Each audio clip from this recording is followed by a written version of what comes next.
There was no explosion, no warning, no countdown, no final announcement. The world didn't collapse. It didn't burn. It didn't fall apart. It simply continued. And one day, without drama or ceremony, humans realized something deeply unsettling. The world no longer needed them.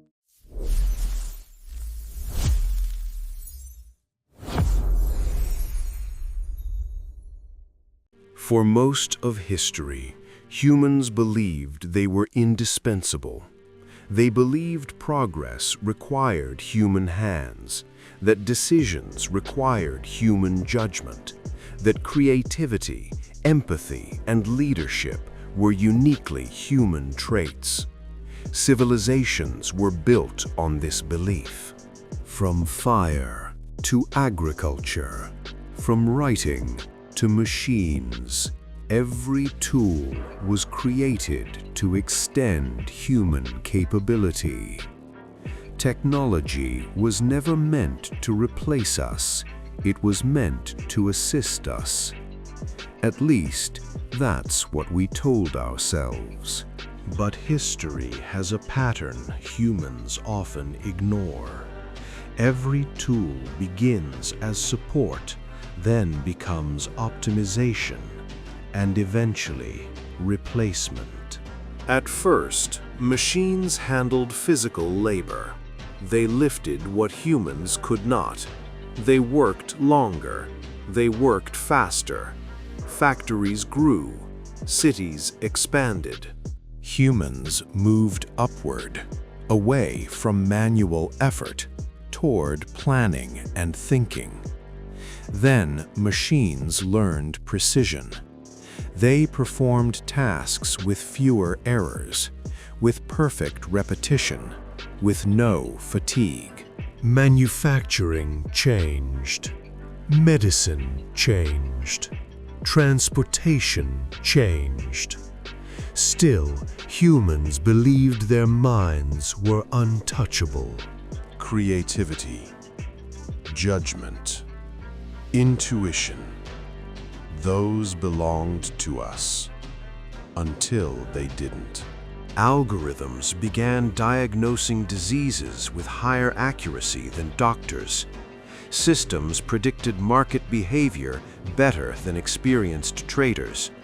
AI analyzed legal documents, scientific research, and complex data faster than entire teams of experts. Machines didn't get tired. They didn't panic. They didn't let emotions interfere. They simply optimized. At first, humans remained involved. We supervised. We approved. We stayed in the loop. But slowly, that loop became unnecessary, because every comparison ended the same way. Speed, accuracy, consistency. The machine performed better.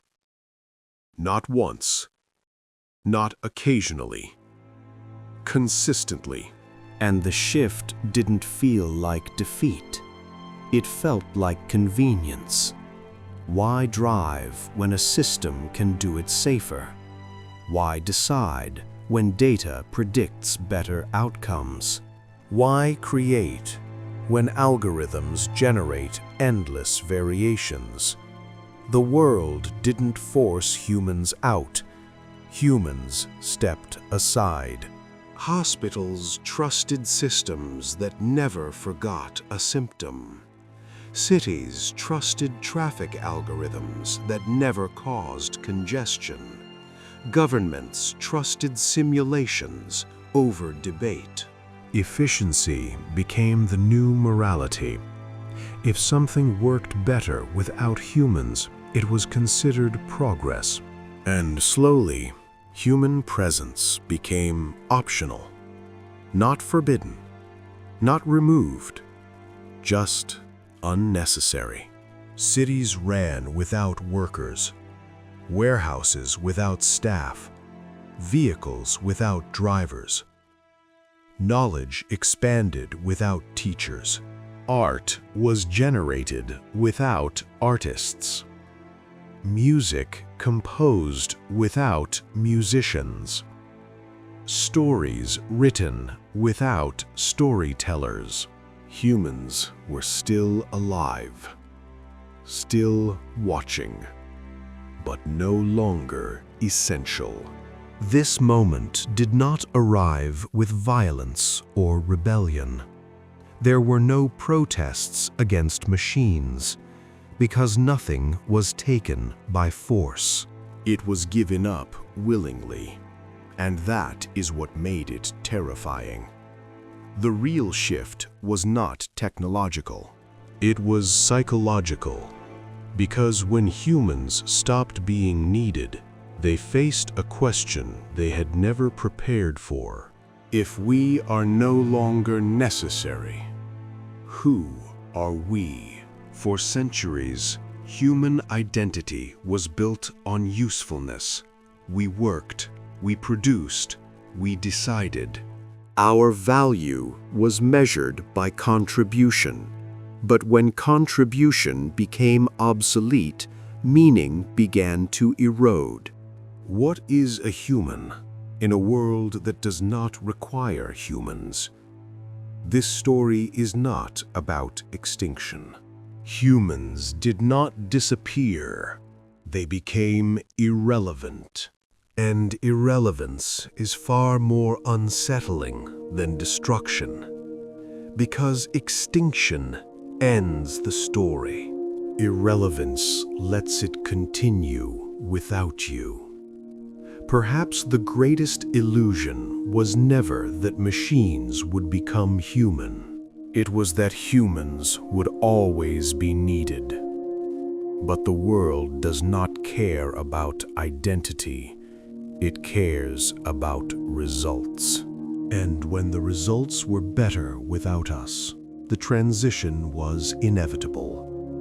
No hatred, no rebellion, no emotion. Just optimization. And when that moment finally arrived, there was no scream, no panic, no final goodbye, only silence. Because when humans ended being necessary, the world didn't stop. The story continued.